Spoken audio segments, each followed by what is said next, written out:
Memuliakan kotoran raja.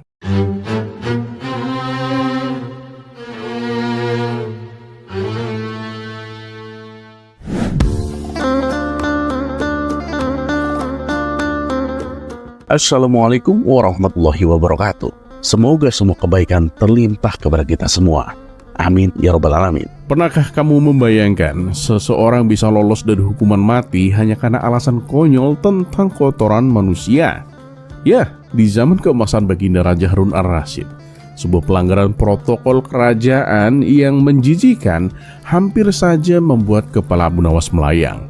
Namun dengan kecerdikan yang di luar nalar, ia berhasil mengubah amarah sang raja menjadi tawa terbahak-bahak. Bagaimana cara Abu Nawas memuliakan kotoran sang raja demi menyelamatkan nyawanya sendiri? Simak kisah kocak lengkapnya berikut ini. Konon pada zaman Raja Harun ar-Rasyid, sebelum fasilitas toilet modern ada, orang-orang terbiasa menggunakan sungai untuk buang hajat. Suatu hari, sang raja merasa perutnya mulas tak tertahankan. Tanpa menunggu lama, beliau meminta para pengawal untuk mendampinginya ke sungai guna menuntaskan hajatnya. Kebetulan aliran sungai di tempat itu mengalir dari arah utara ke arah selatan. Sudah menjadi peraturan tak tertulis bahwa jika raja sedang buang hajat, rakyat dilarang keras melakukannya di sebelah utara posisi raja. Hal ini dilakukan agar kotoran rakyat tidak mengalir ke selatan dan mengenai tubuh sang raja. Siapapun yang melanggar akan dijatuhi hukuman yang berat. Namun aturan itu tampaknya tidak berlaku bagi Abu Nawas. Dengan santainya ia ikut buang hajat di sebelah utara, tak jauh dari posisi raja. Saat sedang asyik menuntaskan hajatnya, tiba-tiba sebuah benda lunak menyenggol pantat sang raja. Terkejut, sang raja pun langsung memegang benda tersebut. Alangkah murkanya beliau ketika menyadari bahwa benda itu adalah kotoran manusia. Wajah sang raja seketika memerah karena geram. Beliau segera memerintahkan pengawal untuk menyisir sungai ke arah utara dan menangkap pelakunya. Benar saja, para pengawal menemukan Abu Nawas yang sedang duduk santai di pinggir sungai. Tanpa ampun, ia langsung diringkus dan diseret ke hadapan raja untuk menerima hukuman. "Kamu ini memang keterlaluan, Abu Nawas. Berani-beraninya kamu buang hajat di sebelah utaraku. Sampai-sampai kotoranmu mengenai tubuhku. Ini adalah pelecehan terhadap harga diri seorang raja," bentak sang raja murka.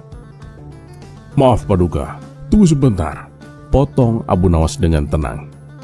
"Pokoknya tidak ada ampun bagimu kali ini, Abu Nawas," teriak sang raja semakin geram. "Tunggulah sebentar Paduka. Tolong beri saya kesempatan untuk menjelaskan. Saya melakukan itu semua justru karena saya ini sangat menghormati engkau Paduka," ujar Abu Nawas dengan wajah meyakinkan. Mendengar itu, Baginda Raja Harun ar-Rasyid pun tertegun sejenak.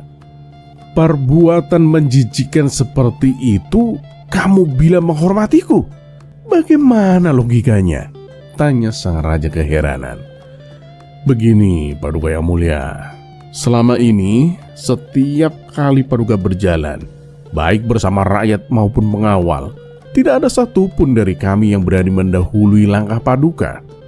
Begitu pula dengan hamba Paduka. Hamba selalu menjaga tata krama dan sopan santun dengan tidak berjalan di depan Paduka." "Ya, itu bagus. Tapi apa hubungannya dengan perbuatanmu sekarang?" tanya Baginda Raja lagi. "Justru itu Paduka yang mulia, hamba tidak ingin kotoran hamba bersikap kurang ajar Paduka. Jika hamba buang hajat di sebelah selatan Paduka, maka kotoran hamba akan mengalir lebih dulu mendahului kotoran Paduka. Hamba tidak ingin kotoran hamba dianggap tidak sopan karena berani berjalan mendahului kotoran Paduka yang mulia. Maka dari itu Paduka, hamba memilih di sebelah utara agar kotoran hamba tetap berada di belakang kotoran Paduka. Semua ini hamba lakukan demi menjaga kehormatan kotoran Paduka," jelas Abu Nawas panjang lebar. Mendengar penjelasan yang sangat tidak masuk akal namun cerdik itu, kemarahan Raja Harun ar-Rasyid pun seketika luntur. Beliau justru tertawa terbahak-bahak melihat bagaimana Abu Nawas bisa memutarbalikkan logika hingga ke urusan kotoran sekalipun. Dan alih-alih dihukum, Abu Nawas malah diberi hadiah karena alasan lucunya telah berhasil menghibur sang raja.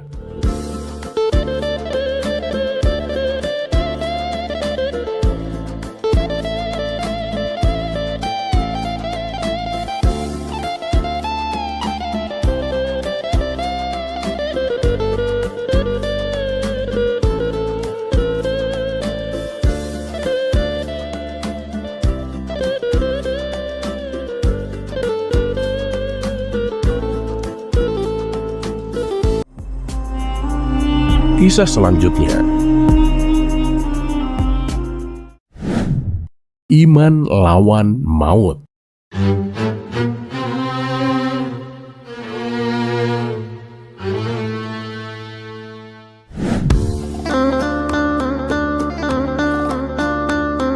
Siapa yang menyangka bahwa ayat suci bisa menjadi alasan sakral bagi sebuah bangunan tua yang hampir roboh? Abu Nawas dengan kecerdikannya yang khas mencoba meyakinkan sahabatnya bahwa bunyi kayu yang berderit adalah suara zikir kepada Sang Pencipta. Namun ketika angin bertiup kencang dan logika bertemu dengan rasa takut, alasan apa yang akan dikeluarkan Abu Nawas untuk menyelamatkan dirinya sendiri? Simak kisah kocak tentang iman, logika, dan atap yang terlalu khusyuk ini. Suatu ketika, Abu Nawas kedatangan seorang tamu yang merupakan teman lamanya. Dengan senang hati, ia pun menjamu sahabatnya itu dan mereka duduk berbincang santai di teras rumah. Tak selang beberapa lama, angin bertiup agak kencang. Atap teras rumah Abu Nawas yang sudah tampak rapuh mulai bergoyang dan mengeluarkan bunyi berdenyit. Melihat itu, sang sahabat merasa khawatir dan berkata, "Abu Nawas, sepertinya atap terasmu itu sudah sangat tua. Bunyinya ngeri sekali, Abu Nawas. Ini sih sangat berbahaya. Sebaiknya segera kamu ganti sebelum menimpa kita." Abu Nawas pun tersenyum tenang dan menjawab dengan nada yang filosofis, "Wahai sahabatku, jangan salah sangka. Bunyi itu bukan karena atap ini sudah tua, melainkan ia sedang bertasbih kepada Allah." Sahabatnya pun mengernyitkan dahinya. "Ah, masa sih Abu Nawas?" tanya sang sahabat dengan penuh keheranan. "Loh, kamu lupa ya dengan firman Allah?" pancing Abu Nawas. "Langit yang 7, bumi dan semua yang ada di dalamnya bertasbih kepada Allah. Tidak ada satupun melainkan bertasbih dan memujinya. Tapi kamu tidak mengerti tasbih mereka. Sesungguhnya Dia Maha Penyantun lagi Maha Pengampun." Itu kan ada di surat Al-Isra ayat 44, kawan, tutur Abu Nawas dengan meyakinkan. Mendengar penjelasan yang religius itu, sang sahabat pun terdiam dan merasa kagum atas tingkat keimanan Abu Nawas terhadap benda mati sekalipun. Namun ketenangan itu tidak berlangsung lama. Angin tiba-tiba berembus jauh lebih kencang dari sebelumnya. Bunyi kereot-kereot terdengar semakin keras dan kayu penyangga atap mulai tampak miring. Seketika itu juga Abu Nawas langsung melompat dari kursinya dan berlari sekencang mungkin menjauh dari teras. Sang sahabat yang kaget melihat gerakan refleks Abu Nawas itu berlari sambil berteriak, Abu Nawas, kenapa kamu melompat dan ketakutan seperti itu? Bukankah terasmu sedang bertasbih?"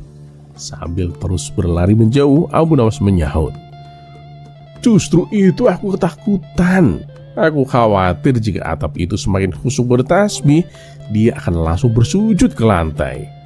Sang sahabat pun terdiam sejenak lalu tertawa terbahak-bahak. Begitulah Abu Nawas, pandai mengutip ayat saat aman dan lebih pandai lagi menyelamatkan diri ketika iman bertemu dengan maut.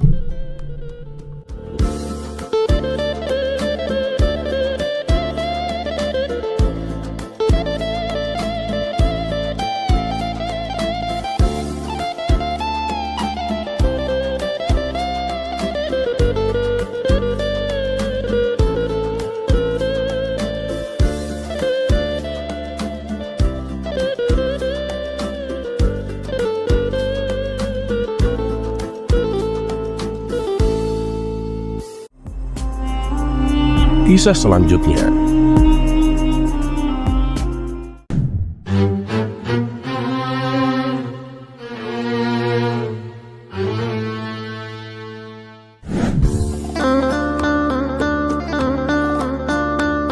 Suatu hari, Abu Jahil kebingungan karena panci yang biasa ia gunakan untuk menanak nasi ternyata bocor.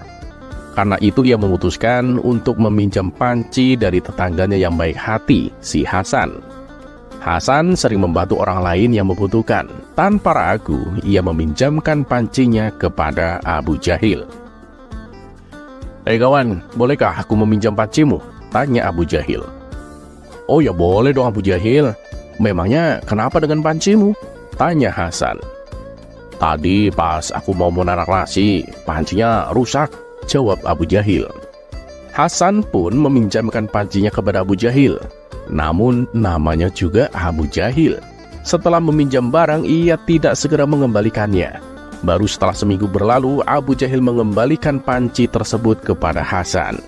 Namun ia tidak menyadari bahwa pisau miliknya tertinggal di dalam panci tersebut, dan Hasan pun juga tidak mengetahuinya.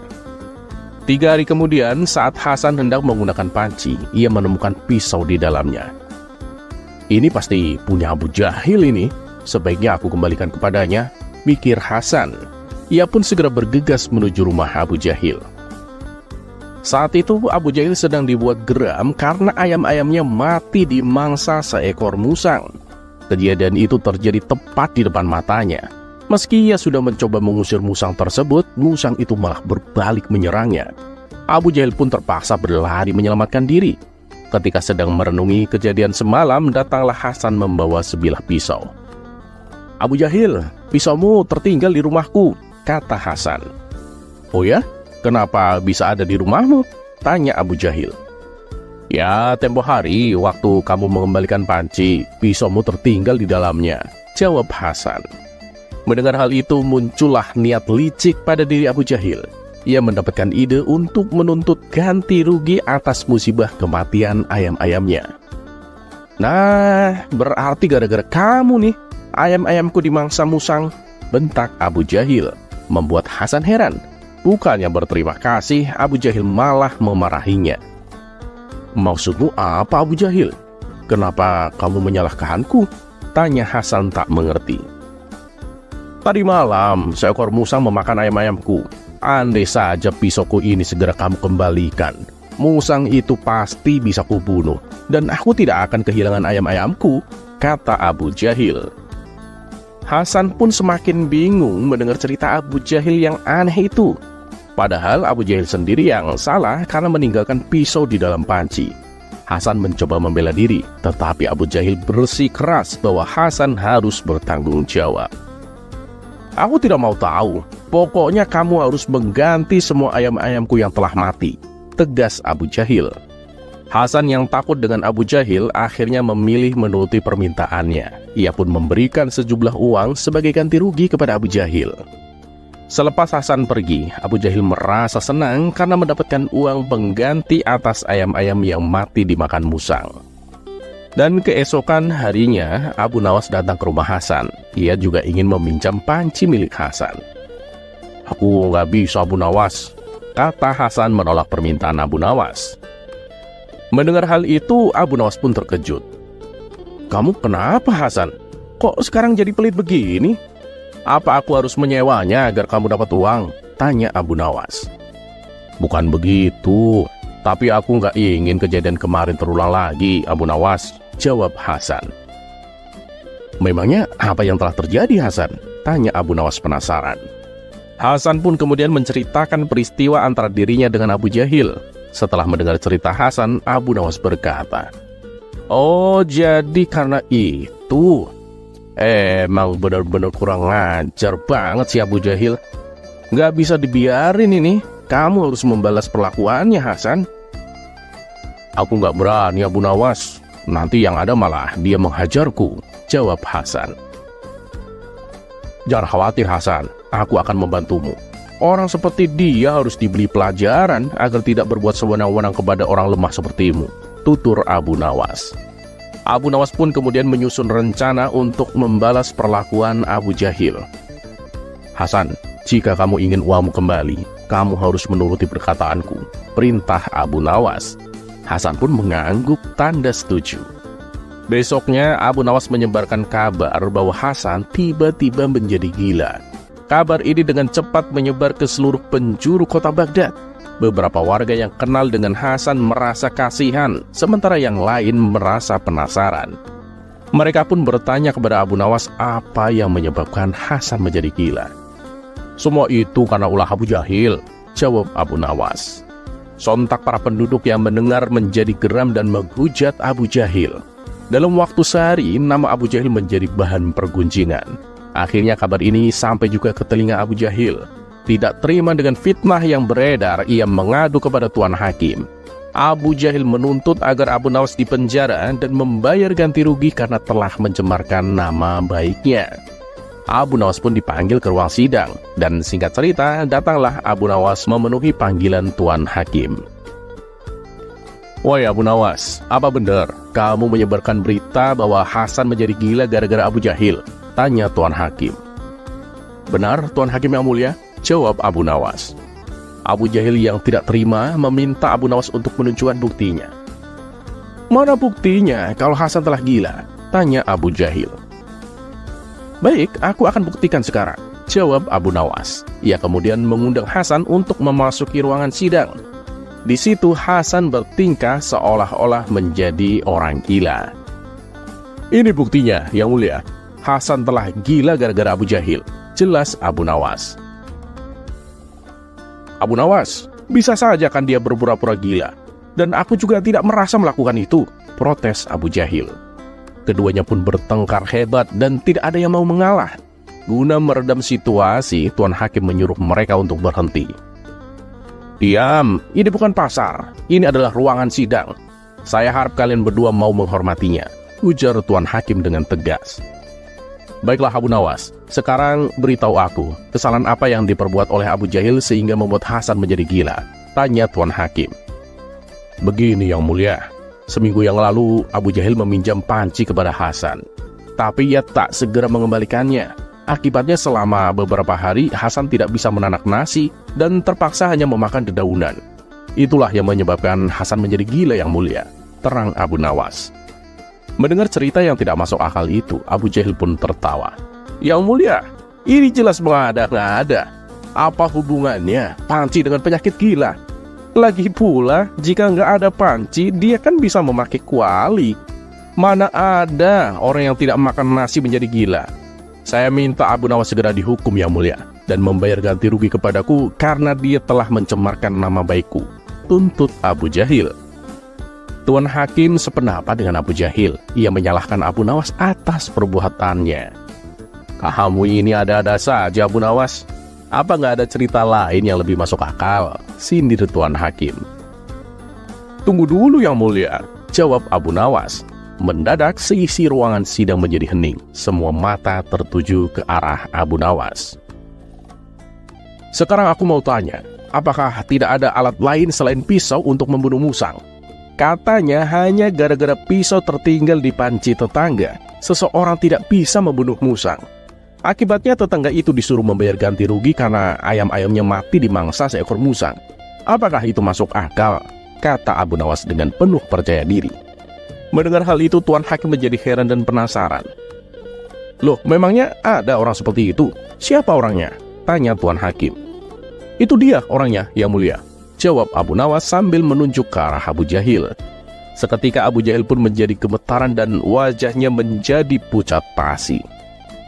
Apa benar begitu Abu Jahil? Tanya Tuan Hakim dengan sorot mata yang tajam. Dengan mulut terbata-bata, Abu Jahil pun menjawab. Benar yang mulia. Kemudian Hasan yang tadinya berpura-pura gila langsung menceritakan kepada Tuan Hakim tentang perbuatan Abu Jahil. Ia menceritakan semuanya dari awal hingga akhir, termasuk rencana Abu Nawas untuk membalas perlakuan Abu Jahil. Lalu Tuan Hakim mengalihkan pandangannya kepada Abu Jahil. Hei Abu Jahil, perbuatanmu itu sangat keterlaluan. Kamu telah menindas orang yang lemah. Sekarang kamu pilih, dihukum penjara 1 tahun atau mengembalikan uang Hasan dengan jumlah 2 kali lipat, tegas Tuan Hakim. Akhirnya dengan terpaksa Abu Jahal pun memilih mengembalikan uang Hasan 2 kali lipat. Berkat bantuan akal cerdik Abu Nawas, Hasan mendapatkan kembali uangnya. Bahkan jumlahnya menjadi 2 kali lipat.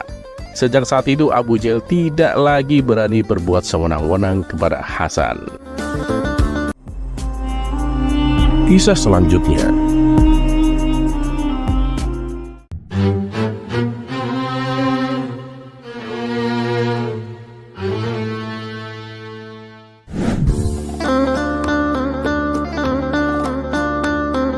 Pada suatu hari, di sebuah warung kopi yang cukup ramai, sekelompok darwis sedang berkumpul untuk berbincang. Di antara mereka duduklah seorang kakek tua dengan janggut panjang yang sudah memutih. Kakek itu adalah ketua kelompok darwis, seseorang yang terkenal sangat bijaksana. Para darwis lainnya tampak khidmat mendengarkan setiap kata yang diucapkan kakek tersebut, seolah takut melewatkan satu nasihat pun. Abu Nawas yang sedang duduk tak jauh dari mereka juga tampak serius mendengarkan petuah itu.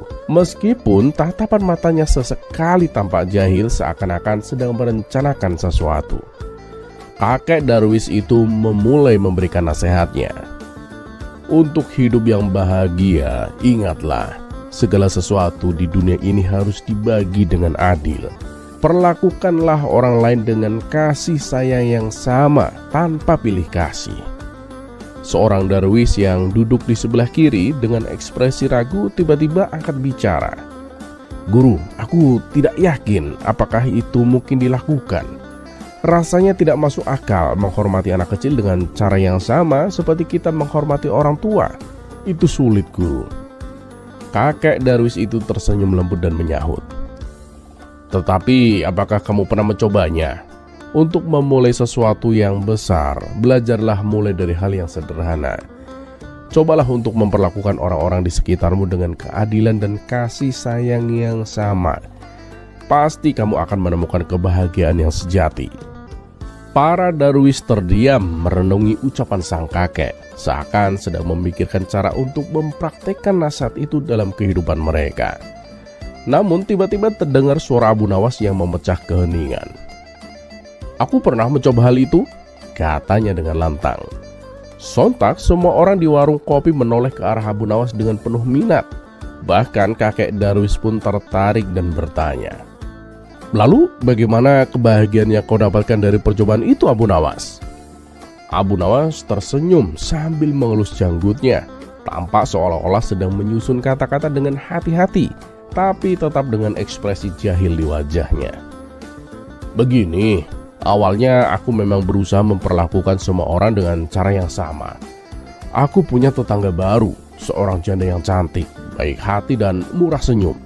Aku pun memperlakukannya dengan cara yang sama seperti aku memperlakukan istriku, karena kukira itu akan membawa kebahagiaan sesuai dengan petuahmu, Guru." Para darwis dan kakek darwis mendengarkan dengan penuh perhatian, penasaran dengan arah cerita Abu Nawas. "Dan apa yang terjadi, Abu Nawas?" tanya salah satu darwis yang tak sabar. "Yang terjadi adalah," kata Abu Nawas sambil tertawa kecil, "tetanggaku yang janda itu menjadi janda yang bahagia karena perlakuanku yang manis. Tapi istriku berubah menjadi sangat jahat." Orang-orang di warung kopi pun tertawa terbahak-bahak mendengar penjelasan Abu Nawas yang penuh kelakar itu. Bahkan kakek darwis yang biasanya sangat serius tertawa hingga terbatuk-batuk. Di tengah suara tawa yang riuh, kakek darwis akhirnya berkata, "Abu Nawas, memang kamu ini selalu ada-ada saja. Memperlakukan semua orang sama itu tak selalu cocok untuk semua hal. Tapi kisahmu ini memberikan pelajaran pada kita semua, meskipun caramu aneh dan kocak, Abu Nawas." Abu Nawas pun mengangguk-angguk sambil tersenyum lebar. "Benar, Guru. Hidup ini tidak selalu hitam dan putih. Terkadang ada warna abu-abu yang perlu kita mengerti, Guru." Para darwis pun pulang dengan senyum di wajah mereka, membawa pelajaran dan humor dari Abu Nawas yang tak pernah habis-habisnya membuat hidup mereka lebih berwarna.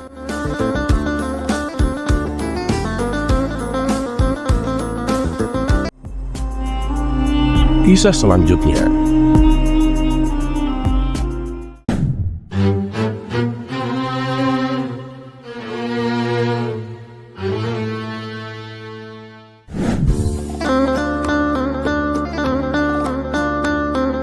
Dikisahkan pada suatu hari, Abu Nawas pergi ke pasar untuk membeli seekor burung.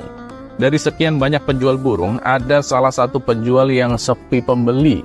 Karena kasihan, Abu Nawas pun menghampirinya. "Burung apa yang kamu jual?" tanya Abu Nawas. "Burung beo, Tuan," jawab si penjual. "Berapa harganya?" tanya Abu Nawas kembali. "Murah, Tuan, cuma 100 dinar, jawab si penjual. Mendengar hal itu, Abu Nawas pun terkejut. Pantas saja sepi pembeli. Burung seperti itu kok dijual mahal, batin Abu Nawas. Karena penasaran, Abu Nawas pun bertanya tentang kelebihan burung tersebut. Lalu dijawab oleh si penjual bahwa burung beo miliknya bisa berbicara 3 bahasa, yaitu bahasa Kurdi, bahasa Romawi, dan bahasa India. "Wah, luar biasa berarti burungmu ini. Aku belum pernah loh melihat ada burung beo sepintar itu," puji Abu Nawas. Ia pun merasa tertarik dan segera membelinya. Tapi, begitu sampai di rumah, burung beo tersebut tidak bisa berbicara sama sekali. "Wah, kurang ajar, aku kena tipu ini," pikir Abu Nawas. Keesokan harinya dengan wajah kecewa, Abu Nawas pun kembali menemui si penjual burung. "Yang benar kamu kalau jualan, jangan menipu dong. Seharian burung beo ini hanya terdiam. Jangankan bicara 3 bahasa, bicara biasa saja nggak bisa," kata Abu Nawas dengan kesal. Si penjual tersenyum dan menjawab, "Oh, saya lupa kasih tahu, Tuan. Burung ini memang sangat pendiam, Tuan. Tapi dia sangat pintar. Dia kan di sini baru beberapa hari. Ya, jadi mungkin dia masih bingung dengan bahasa Arab. Cobalah ajak dia bicara bahasa kita. Siapa tahu dia memang sedang belajar bahasa baru," ujarnya. Mendengar jawaban tersebut, Abu Nawas pun tak habis pikir. "Apa mungkin ya burungnya sedang belajar bahasa Arab?" batin Abu Nawas. Tapi anehnya, Abu Nawas percaya begitu saja dengan ucapan si penjual burung. Kisah selanjutnya.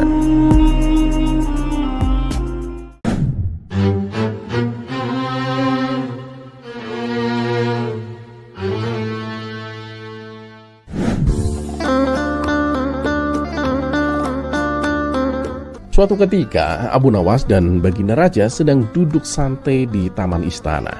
Karena suasananya tampak membosankan, Baginda Raja berkata, "Abu Nawas, hiburlah aku dengan teka-teki konyolmu, agar aku bisa tertawa." Abu Nawas pun menuruti permintaan rajanya. "Baiklah Paduka, saya ingin mengajari Paduka tentang sopan santun. Jika Paduka sedang makan malam bersama istri, bagaimana caranya Paduka mengatakan kepadanya bahwa Paduka ingin buang air kecil, padahal saat itu Paduka baru saja ijab kabul?" tanya Abu Nawas. "Ah, itu pertanyaan mudah, Abu Nawas. Semua orang juga bisa menjawabnya," ujar Baginda Raja. "Iya benar, tapi belum tentu sopan, Paduka. Yang saya tanyakan adalah bagaimana cara yang sopan untuk mengatakannya," jelas Abu Nawas. "Oh begitu. Aku akan bilang kepadanya, 'Maaf, aku harus buang air kecil,' jawab Baginda Raja." "Itu tidak sopan, Paduka. Coba cari kata yang lain," sahut Abu Nawas. Baginda Raja pun berpikir keras untuk mencari kata-kata yang tepat. Tak lama kemudian ia mendapatkan jawabannya. Dengan percaya diri Baginda Raja berkata, "Maaf, aku harus pergi ke kamar mandi." Namun ternyata jawaban tersebut masih dianggap salah oleh Abu Nawas. "Itu lumayan, tapi masih kurang sopan, Paduka. Tidak pantas rasanya menyebut kata kamar mandi di meja makan, apalagi mengatakannya di hadapan istri yang baru dinikahi," terang Abu Nawas. "Lalu apa kalimat yang pantas, Abu Nawas?" tanya Baginda Raja penasaran. Dengan santai Abu Nawas berkata, "Duhai istriku, bolehkah aku izin sebentar? Karena aku harus berjabat tangan dulu dengan teman baikku yang akan aku kenalkan kepadamu nanti setelah kita selesai makan malam." Mendengar jawaban itu, sontak Baginda Raja tertawa terpinggal-pinggal. Kisah selanjutnya.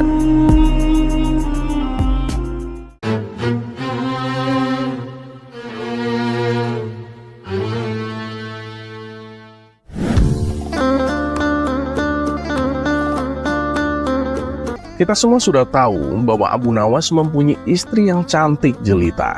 Ia merupakan gadis kembang desa. Cara mendapatkannya pun tak terbilang mudah.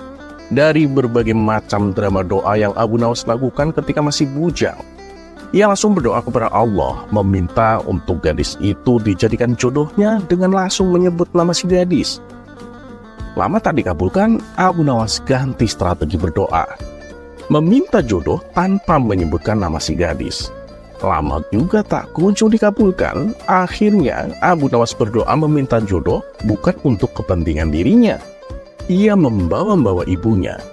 Katanya ia meminta jodoh agar ibunya tak kesepian sendirian di rumah. Sudah banyak trik-trik doa yang Abu Nawas praktekkan. Belum lagi persaingannya dengan pemuda sekampung yang mereka juga ingin memperistri si kembang desa itu. Setelah lika-liku perjuangan itu, Allah mengabulkan doa Abu Nawas. Ia pun menikah dengan si gadis kembang desa. Dan setelah menikah pun masih banyak godaan-godaan dalam rumah tangganya. Para pemuda, bahkan yang duda di kampungnya, masih belum bisa mengikhlaskan gadis pujaan mereka menikah dengan Abu Nawas. Mereka masih tetap menggoda istri Abu Nawas ketika sedang sendirian. Seperti pada kisah sebelumnya, istri Abu Nawas digoda ketika berbelanja di pasar sendirian. Ada lagi kisah tentang seorang saudagar kaya dari negeri seberang yang ingin membeli istri Abu Nawas. Tapi semua itu bisa Abu Nawas atasi dengan akal cerdiknya. Selain cobaan-cobaan dari luar, ada juga cobaan yang datang dari dalam rumah tangganya sendiri. Memang kecerdikan dan kekonyolan Abu Nawas sangat menghibur, tapi ada kalanya karena sudah kelewatan membuat sang istri kesal hingga marah-marah. Seperti pada kisah kali ini. Di dalam usia pernikahan yang kurang lebih sudah 9 bulan itu, mereka hidup mandiri. Dan juga dalam 9 bulan itulah mereka belum pernah mudik. Tentu mereka sangat rindu dengan keluarga, terutama orang tua. Terlebih sang istri, yang memang sedari kecil tak pernah terpisah dengan orang tuanya. Setelah berbagai obrolan dan rencana, akhirnya Abu Nawas dan istri menentukan hari di mana mereka akan mudik menjenguk orang tuanya. Walaupun jaraknya nggak terlalu jauh, tapi mereka harus bisa menentukan kapan waktu yang tepat, yaitu di Hari Raya Idul Fitri. Karena seperti yang kita ketahui, Abu Nawas sehari-harinya disibukkan mencari maisha. Dan tak jarang pula Abu Nawas tiba-tiba dipanggil ke istana menghadap Baginda Raja Harun ar-Rasyid. Ketika hari yang ditentukan telah tiba, Abu Nawas beserta istri tercinta dengan berbagai macam persiapannya memulai perjalanan mudik. Tak lupa sang istri pun mewanti-wanti agar semua jendela dan pintu ditutup dikunci rapat agar aman dari kemalingan.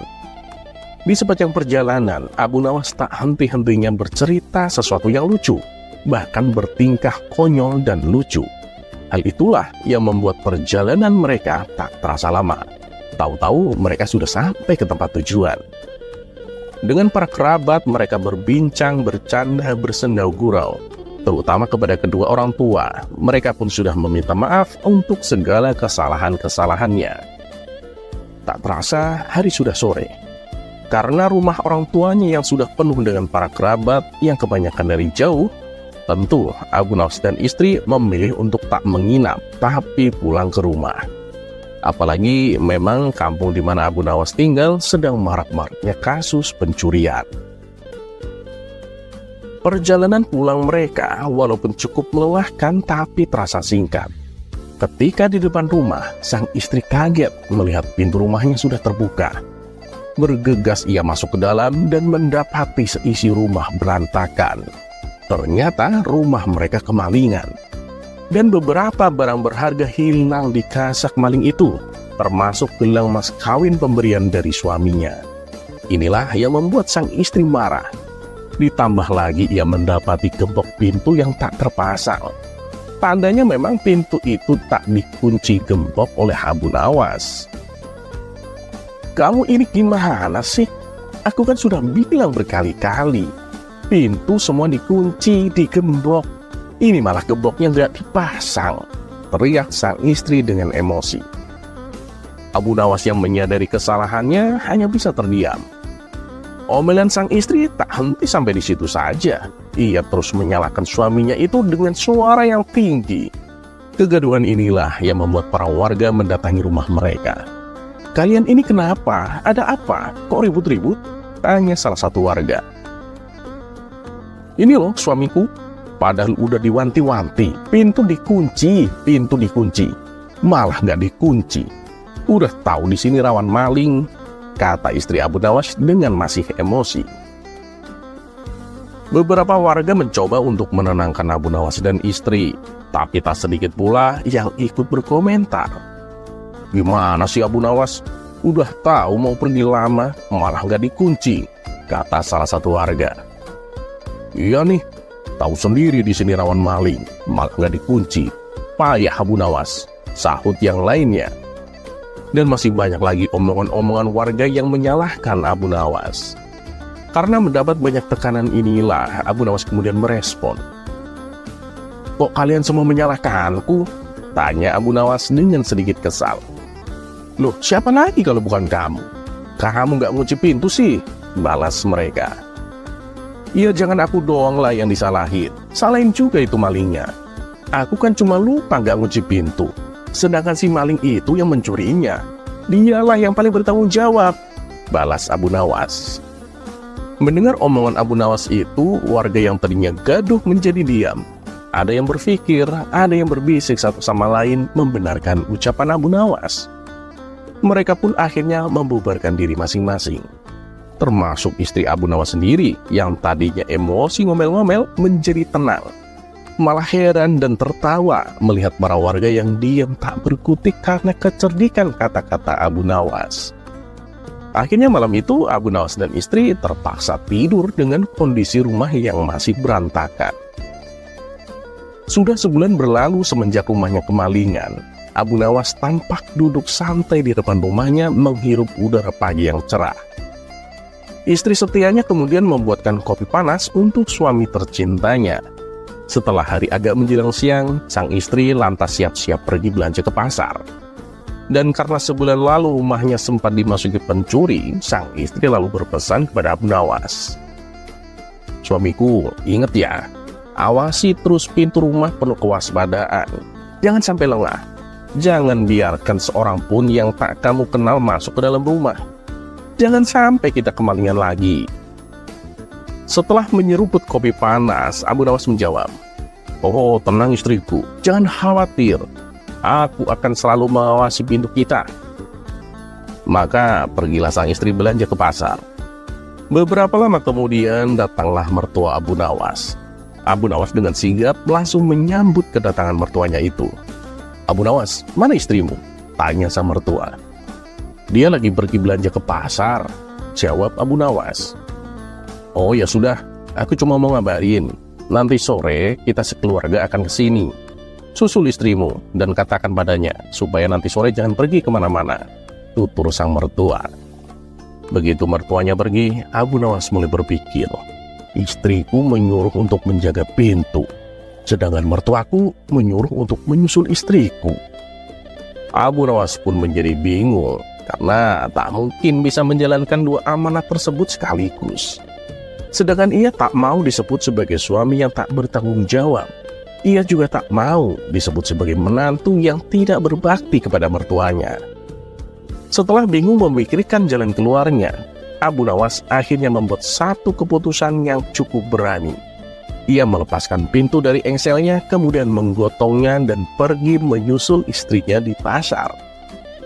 Ketika sudah bertemu istrinya di pasar, lagi-lagi sang istri nggak marah karena melihat alasan cerdik dan konyol suaminya itu. Dan Abu Nawas sukses menjalankan kedua misinya, bisa menjadi suami yang bertanggung jawab dan menjadi menantu yang berbakti kepada mertua.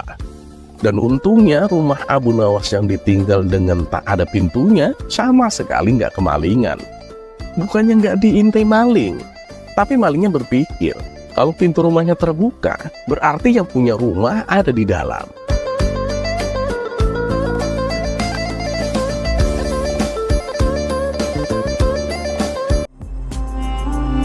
Kisah selanjutnya.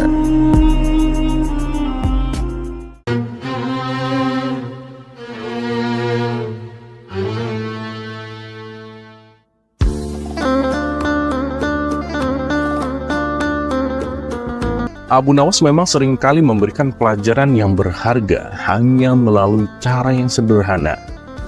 Seperti di kisah-kisah sebelumnya, di mana Abu Nawas berhasil mengungkap menteri yang berkhianat hanya dengan bermodalkan sorbannya yang kusam dan berbau apek.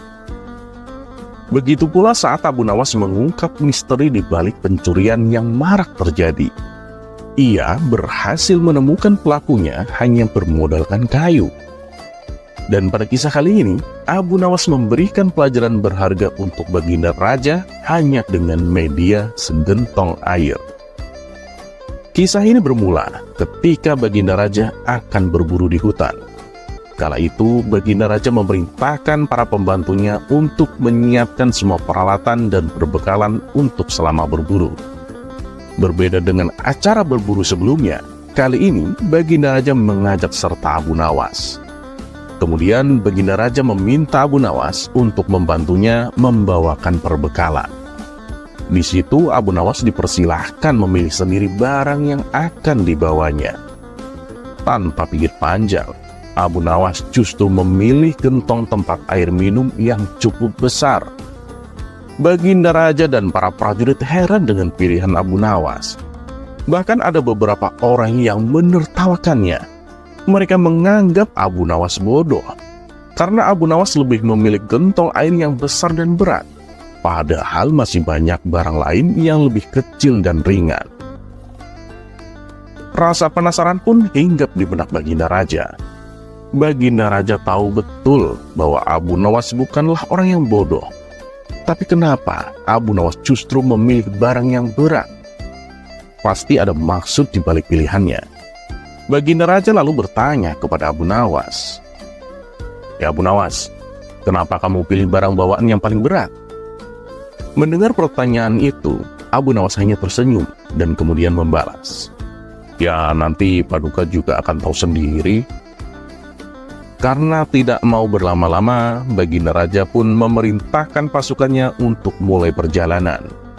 Selama perjalanan, tentu saja Abu Nawas menjadi orang yang terakhir. Ia berjalan paling belakang karena beratnya membawa gentong air. Tetapi perjalanan yang lumayan jauh mengharuskan rombongan berhenti untuk istirahat sejenak.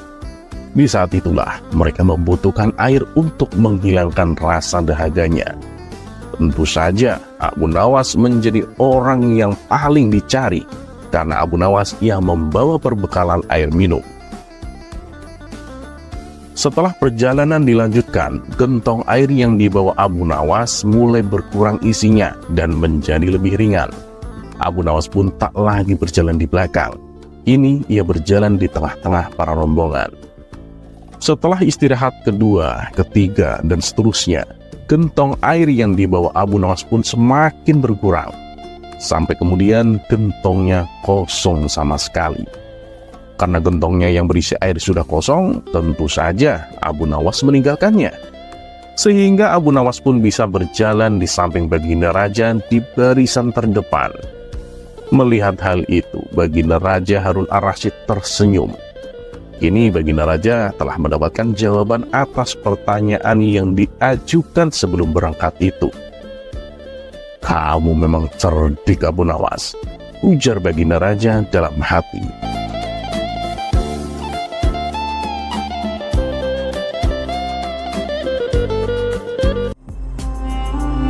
Kisah selanjutnya.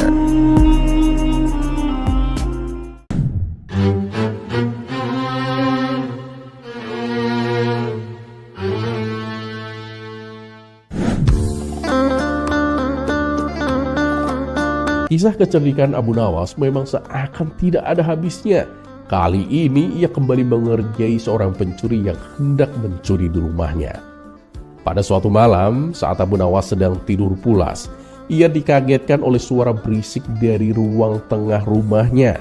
Dengan hati-hati, Abu Nawas turun dari tempat tidur dan beringsut menuju pintu kamar untuk mengintip melalui lubang kunci. Dari balik pintu, ia melihat seorang pencuri sedang memasukkan barang-barangnya ke dalam karung besar. Hampir semua barang di ruang tengah diambil oleh si pencuri tanpa tersisa sedikit pun. Setelah selesai, si pencuri memanggul karung besar berisi barang curian di atas bahunya lalu kabur lewat jendela. Melihat kejadian itu, Abu Nawas sengaja membiarkannya. Ia tidak berteriak minta tolong ataupun menghardik si pencuri karena ia ingin memberi pelajaran tanpa kekerasan. Diam-diam Abu Nawas mengikuti si pencuri dari belakang. Setelah berjalan cukup jauh, si pencuri mulai terlihat kelelahan. Bagaimana tidak, barang curian yang ia bawa cukup berat. Akhirnya sampailah si pencuri di depan rumahnya. Setelah masuk ke dalam rumah, si pencuri langsung meletakkan karungnya dan beristirahat. Saking capeknya, ia sampai lupa menutup pintu. Sehingga dengan mudah Abu Nawas ikut masuk ke dalam rumah itu. Tidak lama kemudian, si pencuri mulai membuka karungnya dan mengeluarkan barang-barang hasil curiannya. Dari barang berharga hingga barang-barang rumah tangga seperti gelas, piring, dan mangkuk, semuanya ia letakkan dengan rapi di rumahnya, seolah-olah ia sedang pindahan rumah. Sementara itu, Abu Nawas dengan santai mengamati dari belakang sambil duduk tenang. Merasa curiga, si pencuri menoleh ke belakang. Betapa terkejutnya ia ketika melihat Abu Nawas ada di dalam rumahnya. "Kenapa kamu ada di sini?" tanya si pencuri setengah ketakutan. "Loh, kamu tidak tahu ya? Rumahku kan sekarang di sini," jawab Abu Nawas santai. "Kenapa bisa begitu? Ini kan rumahku," balas si pencuri kebingungan. "Kalau kemarin ini memang rumahmu, tapi sekarang sudah jadi rumahku karena aku sudah pindah ke sini," ujar Abu Nawas. "Pindah? Pindah bagaimana maksudnya?" tanya si pencuri semakin bingung. "Ya, coba lihat semua barang-barang di rumah ini. Semuanya adalah milikku. Jadi rumah ini sekarang adalah milikku," jawab Abu Nawas tenang. "Kalau kamu mengusirku, aku akan berteriak bahwa kamu telah mencuri barang-barangku dan aku akan memukulimu," ancam Abu Nawas. Karena tak ingin memperpanjang masalah, si pencuri akhirnya membiarkan Abu Nawas menetap di rumahnya. Selama seminggu tinggal di situ, Abu Nawas selalu menghabiskan makanan si pencuri. Roti, susu, dan madu yang ada di lemari semuanya dilahap oleh Abu Nawas. Si pencuri pun hanya bisa tidur dengan menahan rasa lapar. Ia merasa kesal. "Kalau begini, bukan aku yang merampok, tapi dia yang merampok semua makananku," pikir si pencuri. Dan keesokan harinya, si pencuri mendekati Abu Nawas dengan wajah yang lesu. "Tuan, bagaimana caranya supaya Tuan kembali ke rumah Tuan?" tanya si pencuri dengan nada memohon. "Sudah kubilang, aku sudah pindah ke sini. Sekarang ini adalah rumahku. Buktinya barang-barangku ada di sini semua," jawab Abu Nawas santai. "Jadi kalau saya kembalikan semua barang-barang ini ke rumah Tuan, Tuan juga akan kembali ke rumah Tuan?" tanya si pencuri penuh harap. "Ya, tentu saja. Kalau di sini sudah tidak ada barang-barangku, berarti ini bukan rumahku lagi," balas Abu Nawas. Akhirnya dengan susah payah si pencuri mengembalikan semua barang-barang Abu Nawas ke rumahnya. Setelah itu Abu Nawas pun kembali ke rumahnya, sementara si pencuri hanya bisa mengelus dada. Sejak saat itu si pencuri kapok dan tidak ingin lagi berurusan dengan Abu Nawas.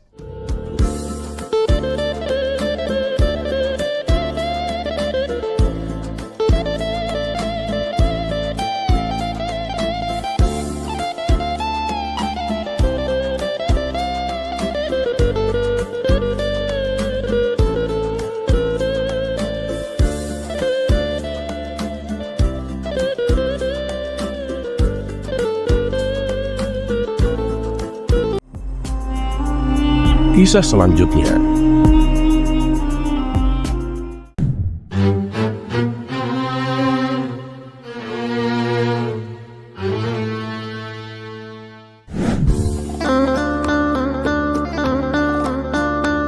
Suatu ketika, di kerajaan tempat Abu Nawas tinggal ada seorang pangeran muda, putra raja, yang terkenal sangat sombong. Pangeran ini merasa bahwa karena ia adalah pewaris tahta, semua orang harus menghormatinya tanpa syarat. Setiap hari ia berjalan keliling istana dengan kepala tegak, memerintahkan siapa saja yang ia temui, dan seringkali berbicara kasar kepada rakyat kecil. Rakyat pun mulai merasa gelisah dengan sikap pangeran. Mereka menghormati raja, tapi tingkah laku anaknya membuat mereka resah. Tak ada yang berani menegur pangeran karena takut akan kemarahannya, kecuali satu orang, Abu Nawas.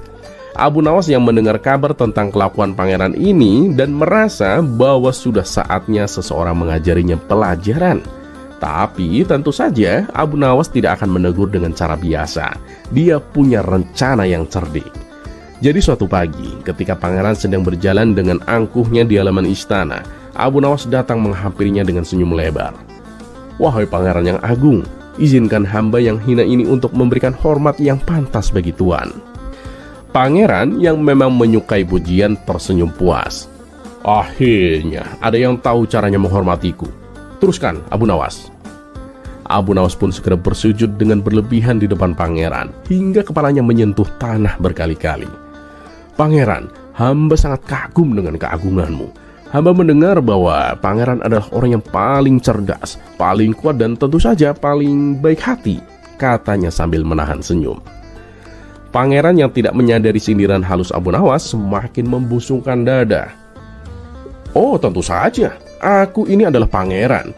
Semua orang harus tunduk kepadaku. Lihatlah, rakyat jelata seperti kalian tak akan pernah bisa mencapai derajatku."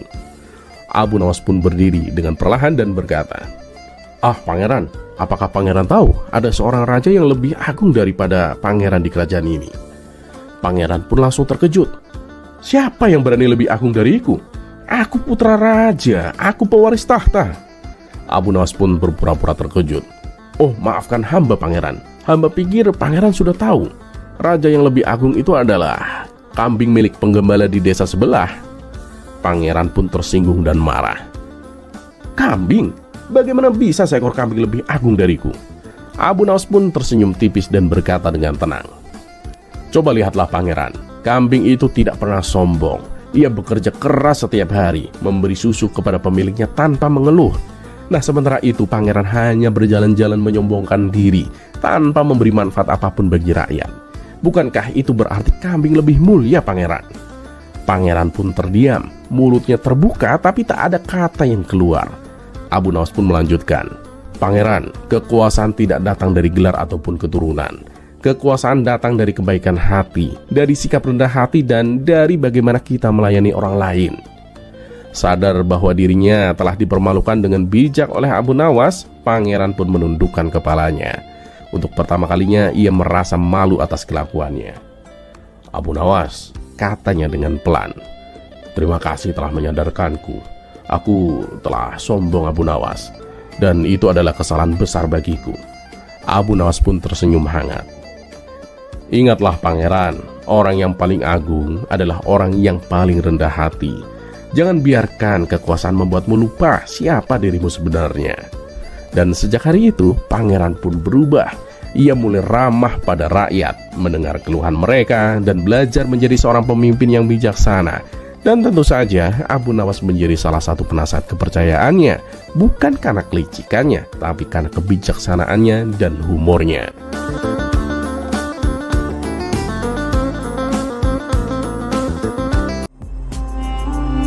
Kisah selanjutnya.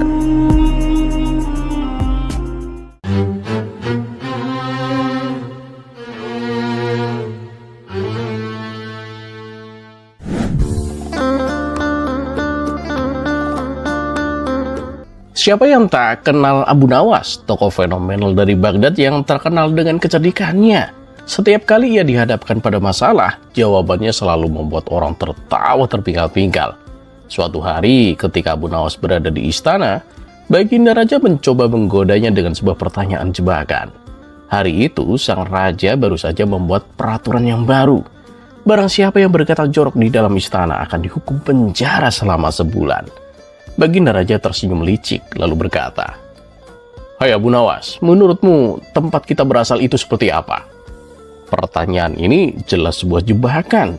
Jika Abu Nawas menjawab dengan jujur, maka ucapannya akan terdengar jorok dan ia akan langsung dihukum.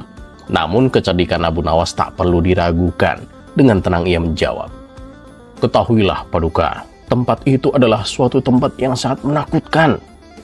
Baginda Raja yang tadinya berharap Abu Nawas akan berkata sesuatu yang jorok malah dibuat bingung. "Menakutkan? Apa yang menakutkan Abu Nawas? Dan kenapa bisa begitu?" tanya Baginda Raja. Dengan senyum lebar, Abu Nawas menjelaskan, Mungkin Paduka tidak menyadari ketika Paduka pertama kali datang dari tempat itu sebagai seorang bayi, Paduka pasti menangis kan? Itu karena tempat itu memang sangat menakutkan Paduka. Mendengar jawaban itu, Baginda Raja tertawa terbahak-bahak. Ia mengakui kehebatan Abu Nawas yang berhasil menjawab jebakannya dengan sangat cerdik. Namun Baginda Raja belum puas. "Baiklah Abu Nawas," ujar Baginda Raja. "Kalau tadi adalah tempat kita berasal, sekarang jawab ini. Tempat kita akan kembali seperti apa menurutmu?" Abu Nawas dengan enteng menjawab, "Tempatnya seperti sirkus Paduka." Baginda Raja kembali terheran-heran. "Seperti sirkus? Kamu ini aneh Abu Nawas. Bukankah tempat kita kembali itu akhirat? Dan bukankah akhirat itu tempat yang menakutkan? Kenapa kamu bilang seperti sirkus?" Abu Nawas tersenyum penuh arti, lalu ia menjelaskan, "Ampun Paduka, nanti di akhirat Paduka akan melihat bermacam-macam cara orang berjalan, tergantung amal perbuatan mereka di dunia. Ada yang berjalan tanpa tangan dan kaki. Mereka itu adalah orang-orang yang suka berbuat aniaya. Ada pula yang berjalan dengan wajah mereka, karena dosa-dosa besar yang mereka lakukan. Ada juga yang berjalan menggunakan tangan, sementara kakinya berada di atas kepala mereka. Nah, itu adalah para pelaku zina yang tidak sempat bertobat Paduka. Semua orang itu akan merasakan penderitaan yang amat sangat. Nah, Paduka, jika cara-cara mereka berjalan ini dilakukan di dunia, bukankah terlihat seperti pertunjukan sirkus?" Baginda Raja terdiam sejenak, namun setelah itu ia tertawa terbahak-bahak sambil bertepuk tangan. "Kamu memang cerdik sekali Abu Nawas," katanya. Di sela-sela candaan itu, Baginda Raja tak bisa menyembunyikan kekagumannya. Abu Nawas tak hanya berhasil menjawab jebakan dengan cerdas, tapi juga menyisipkan pesan mendalam tentang pedihnya siksa bagi orang-orang yang berdosa.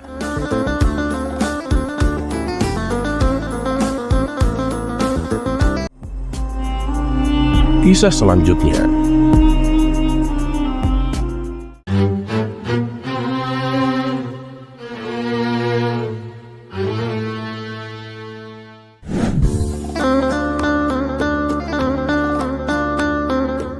Ketika musim dingin tiba, orang-orang mengenakan mantel untuk menghangatkan tubuh mereka.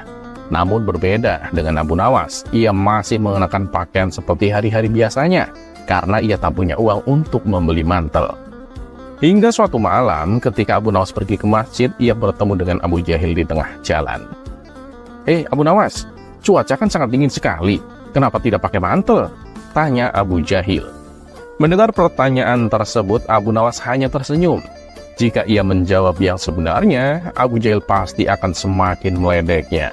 Akhirnya, ia pun berpura-pura bahwa mantelnya telah sobek. "Kenapa tidak dibawa ke tukang jahit, Abu Nawas?" tanya Abu Jahil kembali. "Sudah dibawa, tapi tukang jahitnya tutup karena cuaca dingin," jawab Abu Nawas. Ia pun segera bergegas pergi meninggalkan Abu Jahil.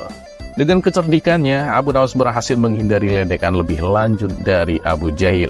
Meskipun sebenarnya ia memang tidak punya mantel.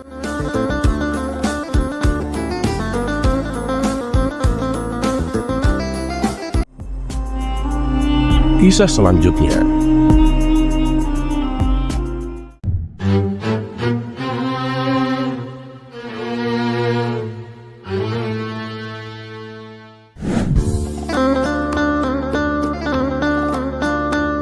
Pada suatu hari, Abu Nawas merasa ingin bersedekah untuk membantu orang-orang miskin di desanya. Meski uangnya terbatas, ia tetap membawa sekantong uang ke masjid dan mendonasikannya. Namun karena dana yang ia miliki tidak mencukupi, Abu Nawas terpaksa mencampur beberapa keping uang palsu di antara uang sedekahnya, berharap itu bisa memberikan manfaat bagi yang membutuhkan.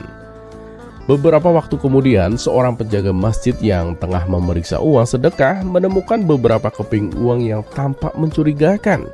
Ia mengamati uang itu dengan seksama, lalu berseru dengan kaget, "Ini uang palsu!" Berita tentang sedekah Abu Nawas yang disertai uang palsu pun dengan cepat menyebar ke kalangan warga dan sampai ke telinga Baginda Raja. Baginda Raja merasa bahwa ini adalah masalah serius, segera memanggil Abu Nawas ke istana untuk dimintai penjelasan. Di hadapan Baginda Raja yang menatapnya dengan tajam, Abu Nawas berdiri dengan tenang, tanpa rasa panik sedikit pun.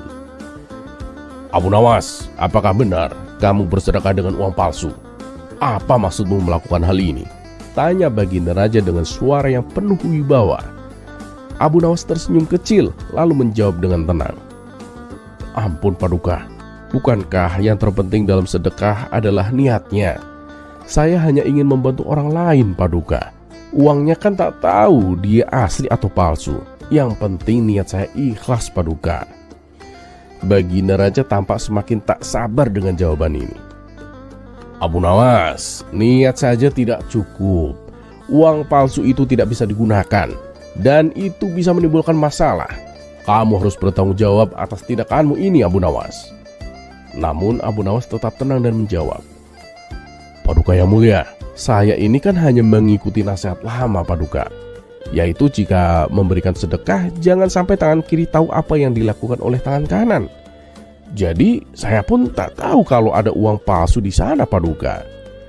Para hadirin yang mendengarkan perdebatan itu pun mulai tersenyum, beberapa bahkan tertawa kecil.